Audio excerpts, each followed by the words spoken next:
तो कल से ओपन हो रहा है ग्रो का आईपीओ एंड वीडियो मैंने जल्दी से नहीं बनाया। इसका रीजन ये है कि सारे के सारी चीजें देखने के बाद ही बनाना सही रहेगा। तो एक वीडियो से आपको डिटेल पता चलेगा। ऐसा नहीं है कि कुछ भी मतलब जो भी है ऊपर वही देख ले, पीछे वाला चीजें भी देखना पड़ता है। सो बेसिकली अगर आप अभी देखो ना तो ग्रो आईपीओ का जो जीएमपी है उसका जीएमपी अभी 17 रुपीज चल रहा है, जो कि 17% ही मतलब अभी शो कर रहा है लिस्टिंग गेन। 6,632.3 करोड़ का इसका साइज है, अच्छा खासा बड़ा साइज है। देखो रेवेन्यू की बात करूं तो एक साल में 45% से रेवेन्यू जो है बढ़ा है। प्रॉफिट आफ्टर टैक्स 327% से बढ़ा है, जो कि बहुत ही बढ़िया चीज है एक साल की मैं बात कर रहा। और अगर आप देखोगे तो कंपनी के ऊपर कर्जा इतना ज्यादा नहीं है, देख सकते हो बोरोइंग ओनली 324 करोड़ का बोरोइंग है। और वहीं पे 61 ऑलमोस्ट 62 करोड़ का जो है इसका मार्केट कैपिटलाइजेशन है। सो देखो इस वाले वीडियो में ग्रो का पूरा एक्सपोजर देने वाला हूं। क्या हमको कल के डेट में ग्रो को अप्लाई करना चाहिए, नहीं करना चाहिए। देखो यूं ही आप देख लोगे ग्रो है तो आपको जाना चाहिए, ये भी ऐसा बिल्कुल भी मत करना। क्योंकि देखो ग्रो का जो है ना पिछले कुछ सालों से इतना ज्यादा एडवर्टाइजमेंट जो है इन्होंने की है, मतलब पेड प्रमोशन इतना ज्यादा की है, जिसकी वजह से ग्रो का जो यूजर बेस है ना बहुत ज्यादा दिखाएगा आपको। प्ले स्टोर हो गया, ऐप स्टोर हो गया, कहीं पर भी। लेकिन ग्रो का जो यूजर बेस है ना वो ज्यादातर एक्टिव नहीं रहते हैं। जहां पे अगर आप देखोगे एप स्टॉक हो गया, एंजल वन हो गया, एंड वहीं पे बात करें जीरोधा की जो आपके फेवरेट है, तो जीरोधा का तो सबसे ज्यादा यूजर बेस जो है ज्यादा एक्टिव रहता है। एंड बाकी कंपेरिजन अदर जो डीमैट अकाउंट्स है उन सभी को देखा जाए तो ग्रो का ना सबसे लोएस्ट अगर मानोगे, क्योंकि पॉपुलर है, बहुत ज्यादा पॉपुलर है, बहुत ज्यादा डाउनलोड है, लेकिन बहुत ज्यादा इनएक्टिव भी है। एंड अगर आप एक एवरेज देखो कि कितना रुपीस करके जो है इन्वेस्ट करके रखे हुए हैं या फिर ट्रेडिंग वगैरह करते हैं, वो 1200-1300 ऐसा कुछ आता है। जहां पे जीरोधा की देखा जाए तो बहुत ज्यादा आता है, 12-13 हजार के इस टाइप का आता है। ठीक है, तो ग्रो को खाली देख के आप अप्लाई बिल्कुल भी मत करना। तो इस वाले वीडियो में सबसे पहले मैं बताऊंगा ग्रो का कंपनी डिटेल, देन मैं आपको बताऊंगा इसका आईपीओ डिटेल, एंड देन मैं इसका फाइनेंशियल डिटेल दूंगा, एंड एंड में जीएमपी के साथ साथ नेगेटिव पॉजिटिव बताऊंगा। देन मैं आपको बताऊंगा कि अप्लाई करना चाहिए, नहीं करना चाहिए। ठीक है, सो चलो देखते हैं, स्टार्ट करते हैं। कंपनी का काम क्या है? देखो ऐसा इंडिया में कोई भी नहीं है अगर उसको शेयर मार्केट के बारे में थोड़ा सा भी पता है तो उसको ग्रो के बारे में डेफिनेटली पता होगा। तो ग्रो बेसिकली जो है 2017 में मतलब इनकॉर्पोरेटेड हुआ था।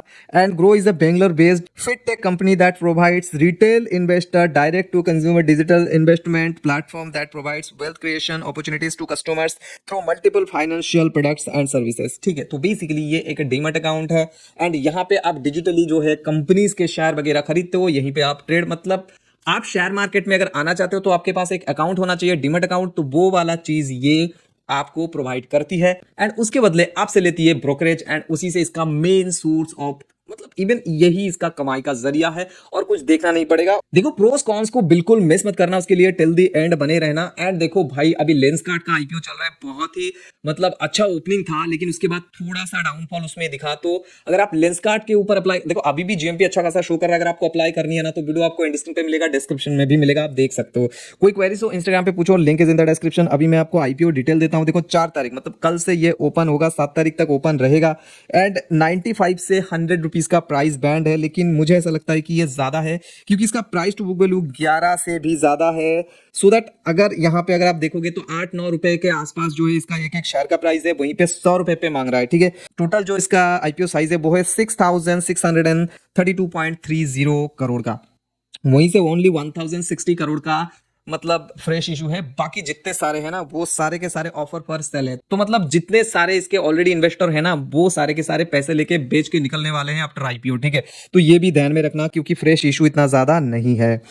हम देखें इंपॉर्टेंट डेट्स वगैरह की, तो देखो 10 तारीख को अलॉटमेंट देगा, 11 तारीख को जो है रिफंड मिलेगा आपको, 11 तारीख को ही डीमैट में क्रेडिट होगा, एंड 12 तारीख को जो है ये लिस्ट हो जाएगा। उसके बाद कोई भी खरीद बेच सकता है। ठीक है, इसके बाद जो मेन चीज है यहाँ पे अगर आप देखो तो अभी प्रोमोटर के पास ओनली 28% का स्टेक है। आफ्टर आईपीओ ये और भी घटेगा। एंड यहाँ पे इनके प्रोमोटर्स कौन कौन है उसके लिस्ट भी आप देख सकते हो। तो ये थे आईपीओ डिटेल। अभी देखो कंपनी डिटेल और आईपीओ डिटेल तो हम यहाँ पे देख चुके हैं। अभी हम देखेंगे इसका फाइनेंशियल स्ट्रक्चर। देखो जो मैं आपको पहले ही इंडिकेट कर दिया था कि प्रॉफिट आफ्टर टैक्स 327% से लास्ट 1 ईयर में बढ़ा है, एंड प्रॉफिट एंड रेवेन्यू की बात करूं 45% से एक साल में बढ़ा हुआ है। लास्ट 1 ईयर की बात कर रहा हूं। फाइनेंस की बात करें ना तो 2023 मार्च, 2024 का मार्च एंड 2024 का जून का डेटा है। यहीं पे 2025 का मार्च का डेटा है, 2025 का जून का भी डेटा यहाँ पे है। अगर हम एसेट की बात करें तो देखो एसेट सबसे पहली बार 4,807 करोड़ से 8,000 करोड़ यहाँ पे बढ़ती है। तो यहाँ से यहाँ एक साल में अच्छा खासा जंप है। उसके बाद 8,000 से 10,800 करोड़ बन जाती है।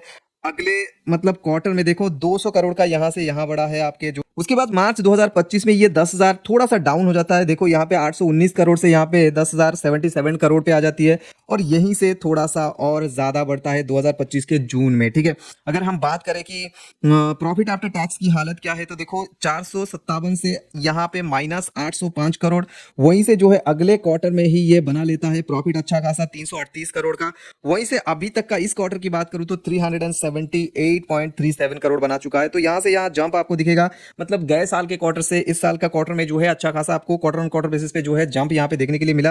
हालांकि यहां पे अच्छा खासा तो देख ही पा रहे हो कि अभी तक तो इसके पास है, लेकिन इस क्वार्टर में 378 करोड़ का बना चुका है। लेकिन एक बात आपको बतानी पड़ेगी कि यहां से यहां जो जंप आप देख रहे हो ना, तो ये जंप जो है ना एक कुछ और चीजों की वजह से आया हुआ है, वो मैं आपको बाद में बताता हूं। इसके बाद अगर आप देखोगे एबिटा की, तो profit after tax no doubt अच्छा खासा ईयर ऑन ईयर बेसिस पे बढ़ा है, लेकिन क्वार्टर ऑन क्वार्टर की बात करें तो थोड़ा सा घटा है। ठीक है, तो अगर हम देखें एबिटा, तो एबिटा भी देखो यहाँ से यहाँ माइनस में आया था, फिर जो है बढ़ा, वहीं से बढ़ा, वहीं से अच्छा खासा यहाँ पे आपको बढ़ते हुए दिखेगा। एंड हम अगर बात करें नेट ओर्थ की, तो भाई नेट ओर्थ भी अच्छा खासा यहाँ पे बढ़ रहा है ईयर ऑन ईयर बेसिस पे। अब अगर हम मतलब सरप्लस की बात करें तो देखो यहाँ से यहाँ अच्छा खासा घट गया है और यहीं से यहाँ लेकिन थोड़ा सा बढ़ा है, फिर बढ़ा, फिर बढ़ा। तो प्रॉफिट आफ्टर टैक्स की बात करूँ तो अच्छा खासा बढ़ा है, एंड सरप्लस की बात करूँ तो ये भी कंटिन्यूसली बढ़ रहा है, जो कि एक अच्छा सिंबल है, क्योंकि ग्रो के पास सबसे ज्यादा यूजर बेस है, दैट्स वाई यहाँ पे अच्छा खासा सरप्लस भी इसके पास है। लेकिन अगर हम बोरोइंग की बात करें तो देखो बोरोइंग जो है थोड़ा थोड़ा करके बढ़ा है, लेकिन बोरोइंग इतना ज्यादा नहीं है कि मतलब ये कंपनी को कोई भी हार्म कर सकते हैं। ओनली 350 करोड़ का जो बोरोइंग है वो बिल्कुल और बिल्कुल कुछ भी नहीं लगता, क्योंकि अगर मार्केट वैल्यूएशन देखा जाए तो 62 करोड़ के आसपास का मार्केट वैल्यूएशन है। सो उस हिसाब से अच्छा ही है। RONW अच्छा है, प्रॉफिट मार्जिन बहुत अच्छा है, एबिटा मार्जिन बहुत अच्छा है। प्राइस टू बुक वैल्यू की बात करूं तो यहाँ पे थोड़ा सा ज्यादा लगा, ऑलमोस्ट 12 टाइम, जो कि 8 अगर हम बात करें ना तो 8 से 9 के बीच में कहीं पर इसका शेयर प्राइस आता है, जहां पे ये 100 रुपए पे ला रहा है। लेकिन फिर भी यहाँ पे तो मेरे हिसाब से ठीक ठाक ही लगता है। ईपीएस बहुत कम है, पी भी भाई 40 से ऊपर है, तो पी भी थोड़ा सा बढ़ के यहाँ पे दिख रहा है। तो ये थे भाई कंपनी का फाइनेंशियल डिटेल। अब मैं आपको मेन चीजें दिखाता हूँ। इसका जीएमपी क्या कह रहा है, देखो जीएमपी अभी अभी जब मैं मतलब आपको पहले दिखाया तो यहाँ पे 17 रुपीज शो कर रहा था, लेकिन अभी जो है ये 16.5 रुपीज पे आ चुका है, जो कि 16.5% का जो है आपको लिस्टिंग गेन मिलेगा। इसका रीजन ये है कि 100 रुपए का ही यहाँ पे इसका प्रीमियम प्राइस है। ठीक है, तो सारा कुछ देखने के बाद सबसे पहले मैं इसके मतलब कुछ कॉन्स के बताता हूँ, जो नेगेटिव है वो चीजें मैं आपको बता देता हूँ। सबसे पहली बात, यूजर बहुत ज्यादा है लेकिन एक्टिव यूजर इतना ज्यादा नहीं है। सेकेंडली, जो यूजर बेस के बेसिस पे जो है अगर हम इसको मतलब एवरेज जो इन्वेस्टमेंट है वो देखें तो वो बहुत ही ज्यादा कम है, 800 से 1200 के अंदर कहीं पर भी आता है। एंड थर्ड थिंग, जो अगर हम देखें तो प्राइस टू थोड़ा सा हाई है 11.76, जो कि थोड़ा सा हाई लगता है मेरे को।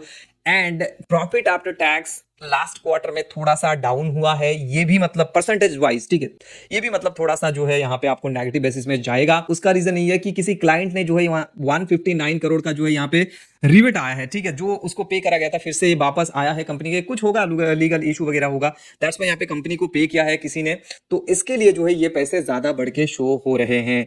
तो ये थे नेगेटिव। एंड पॉजिटिव की बात करूं, कंपनी का मार्केट कैप अच्छा है, बोरोइंग इस पे नहीं है, सरप्लस बहुत अच्छा है, ईयर ऑन ईयर बेसिस पे प्रॉफिट आफ्टर टैक्स बहुत ज्यादा है, और जीएमपी भी अच्छा खासा है, बहुत बड़ा आईपीओ है, उसके ऊपर 15-16% 20% का जीएमपी बहुत ज्यादा होता है। तो ओवरऑल देखा जाए मेरे हिसाब से लिस्टिंग गेन के लिए मैं इसमें जाऊंगा, एंड डेफिनेटली जाऊंगा मैं। आप क्या करने वाले हो कमेंट करके बताओ। एंड साथ साथ और एक चीज, अगर आपको देखनी है लेंसकार्ट का आईपीओ डिटेल, यहां पे क्लिक करके देखो, कोई क्वेरी हो इंस्टाग्राम पे पूछो, link is in the description, demat account का लिंक डिस्क्रिप्शन में, साइन अप कर सकते हो।